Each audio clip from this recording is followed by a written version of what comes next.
नमस्कार दोस्तों, मैं डॉक्टर गौरव आपका आज के इस वीडियो में बहुत बहुत स्वागत करता हूं। दोस्तों, आज के इस वीडियो में हम चर्चा करने जा रहे हैं सवाल जवाब सीरीज के एक अनदर एपिसोड के बारे में। दोस्तों, पिछले एपिसोड में हमने चर्चा की थी एपिसोड नंबर 17 के कुछ सवालों को लेकर के। आज का जो वीडियो है, इस वीडियो में एपिसोड नंबर 18 के कुछ सवालों को लिया जा रहा है। ऑब्वियसली सारे सवाल नहीं आ पाएंगे एक ही वीडियो में, तो जो सवाल रह जाएंगे उन्हें आने वाले वीडियोज में, आने वाले एपिसोड में लिया जाएगा।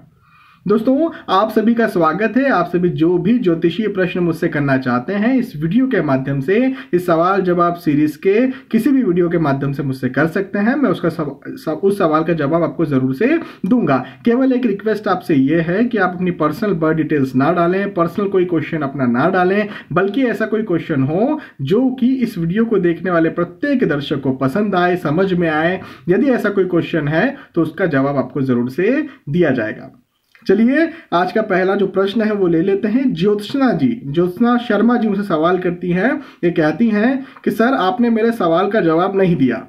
हो सकता है ज्योत्सना जी, आपने कभी सवाल किया हो, उसका जवाब आपको नहीं मिल पाया हो। उसकी वजह यह भी रह सकती है कि आपने जो सवाल किया, हो सकता है कि किसी एक और किसी व्यक्ति का सवाल ऐसा रहा हो जो उससे मेल खाता हो, तो मैंने उसका जवाब दे दिया हो, आपका जवाब नहीं दिया हो। अक्सर ऐसे भी सवाल रह जाते हैं। लेकिन फिर भी आपका क्या सवाल है ये हम यहाँ पर पढ़ते हैं, फिर उसका जवाब भी मैं आज के इस वीडियो में आपको देता हूँ, आपकी शिकायत दूर करता हूँ।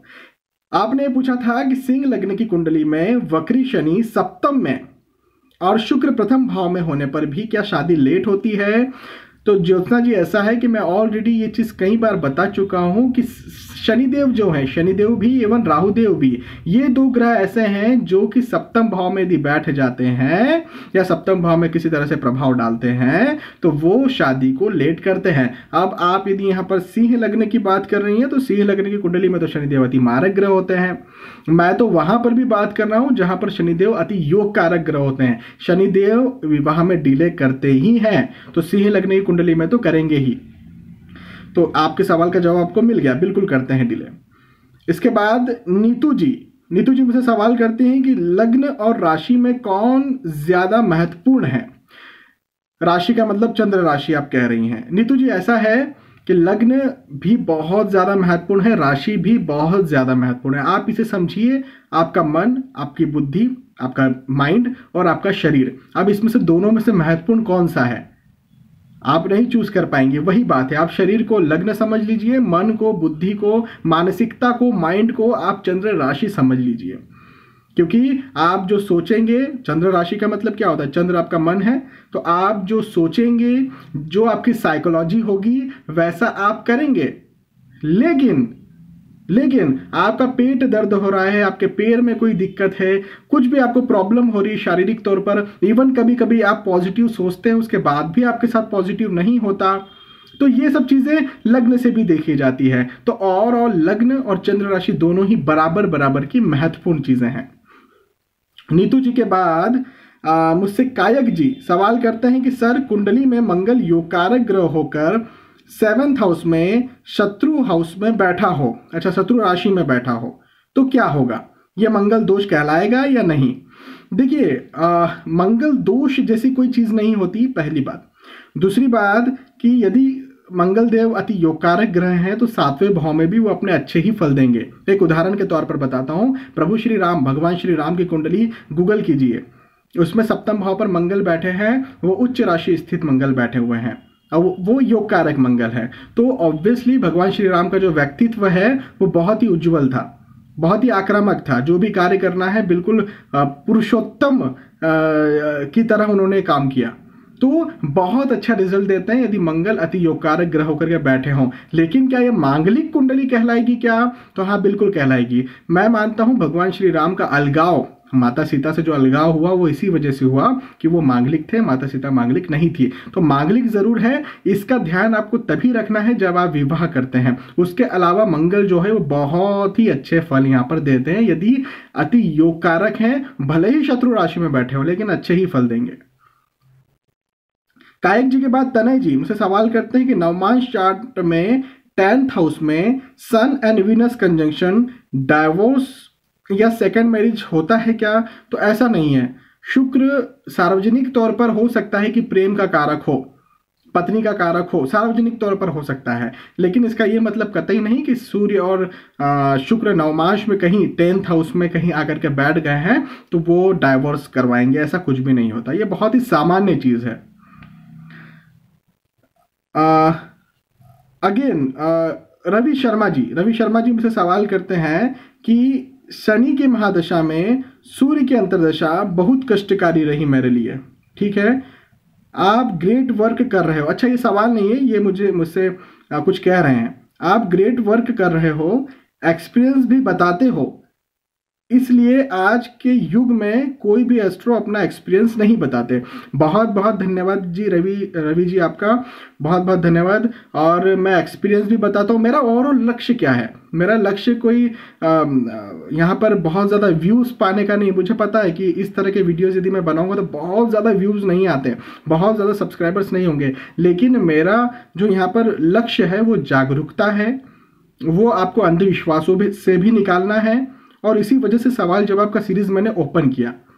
यहाँ पर मैं सार्वजनिक सवाल इसीलिए ले रहा हूँ ताकि बहुत ज़्यादा लोगों तक मैं पहुँच सकूँ, जितने भी जागरूक होना चाहते हैं उन तक। पर्सनल भी हम लेंगे यहाँ पर क्वेश्चंस, लेकिन सार्वजनिक क्वेश्चंस लेने का मतलब ही मेरा ये है कि और जितने भी अंधविश्वास यहाँ पर ज्योतिषीय फील्ड में ज़्यादातर, धर्म की फील्ड में ज़्यादातर फैले हुए हैं, उनको खत्म करना। और इसी उद्देश्य के साथ मैंने सवाल जवाब सीरीज की शुरुआत की है। आपके सवालों के जवाब तो आपको मिल ही जाते हैं, लेकिन कुछ चीज़ें ऐसी होती हैं जो कि अंधविश्वासों से भरी होती है, जिसको भी मैं यहाँ पर सवाल जवाब की सीरीज में खंडन करता हूँ। तो बहुत बहुत धन्यवाद आपका। सुनील जी मुझसे सवाल करते हैं कि सर, मीन लग्न में गुरु 10th हाउस में वक्री हो तो क्या हंस योग का प्रभाव कम हो जाएगा? सुनील जी बिल्कुल भी नहीं। देखिए, मीन लग्न की कुंडली है, 10वें भाव में 9 नंबर है, 9 नंबर यानी धनु राशि। ऑब्वियसली ये पंच महापुरुष योग का निर्माण यहाँ पर गुरुदेव करेंगे यदि 10th हाउस में बैठे हुए हैं तो। लेकिन डिग्री वाइज यदि ग्रह प्रबल है और वक्री भी है, गुरुदेव यदि वक्री भी हैं तो बहुत अच्छी बात हो गई।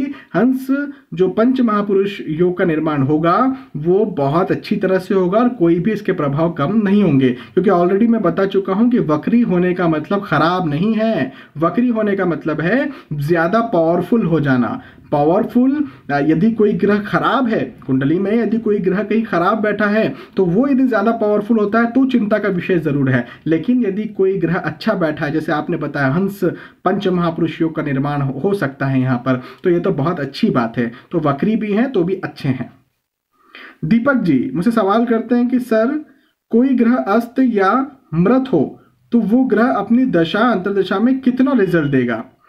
दीपक जी देखिए, ऐसी कोई यूनिट नहीं है कि मैं आपको बताऊं कि इतना रिजल्ट देगा, कोई यूनिट नहीं है। लेकिन फिर भी आपसे मैं ये कहूंगा कि यदि कोई भी ग्रह आपकी कुंडली में यदि बली होकर के बैठे तो वो अपने बहुत ज्यादा रिजल्ट देता है। आपको सीधे उसके रिजल्ट्स मिलते हैं, आपको समझ में आता है, आपका सेंस बताता है। यदि आप थोड़ा बहुत ज्योतिष भी जानते हैं तो आपको आपका सेंस बताता है कि यार इस ग्रह का रिजल्ट ऐसा मुझे मिल रहा है। लेकिन यदि कोई ग्रह मृत है तो वो अपने रिजल्ट नहीं देंगे, चाहे वो अच्छे रिजल्ट हो चाहे वो खराब रिजल्ट हो। और इसी वजह से यदि कोई ग्रह मृत या अस्त होता है और वो ग्रह कुंडली के लिए अति योग कारक ग्रह है तो भी उस ग्रह की महादशा में व्यक्ति को अच्छे रिजल्ट नहीं मिलते हैं, उसको खराब रिजल्ट मिलते हैं। खराब रिजल्ट इसी वजह से मिलते हैं क्योंकि अच्छे रिजल्ट तो मिल नहीं रहे हैं।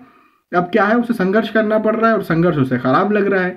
तो ये जो मृत या फिर अस्त अवस्था होती है ग्रह की, ये कोई रिजल्ट नहीं दे पाती, ये जीरो रिजल्ट देती है। अब ये अच्छी बात ये होती है कि कोई मृत या अस्त ग्रह ऐसा हो जो कि मारक हो, योग कारक ना हो। और यदि योग कारक ग्रह है तो उसका रत्न आपको जरूर से पहनना चाहिए।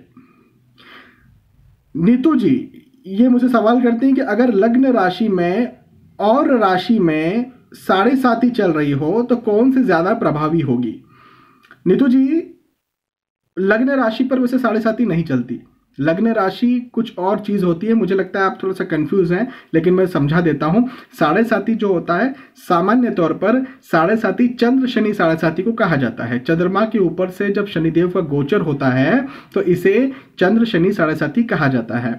अब वो लग्न पर से गोचर जब होता है तो उसे 7.5 हम लोग कहते नहीं हैं, है ना। तो चंद्र शनि 7.5 ज्यादा महत्वपूर्ण होती है, ज्यादा फल देने वाली होती है, ज्यादा फल दिखाने वाली होती है। यहाँ पर अधिकतर लोगों को मानसिक तौर पर चिंता, तनाव, डिप्रेशन, एंजाइटी की स्थिति हो जाती है। अधिकतर लोगों को, मैं सभी को नहीं कह रहा हूं, ये कुंडली भी देखना पड़ता है। तो दोस्तों आज की इस वीडियो में इतने सवालों के जवाब मैंने आपको दिए। मुझे विश्वास है कि आपको ये बात समझ में आई होगी, आपको वीडियो पसंद आया होगा। यदि आपको वीडियो पसंद आता है तो प्लीज इसे लाइक करें, इसे शेयर भी करें ताकि दूसरे भी इस वीडियो का फायदा उठा सकें। दोस्तों आपने वीडियो देखा, आपका बहुत बहुत धन्यवाद। आने वाली वीडियो में हम फिर मिलेंगे, तब तक के लिए आपसे विदा चाहूंगा। नमस्कार।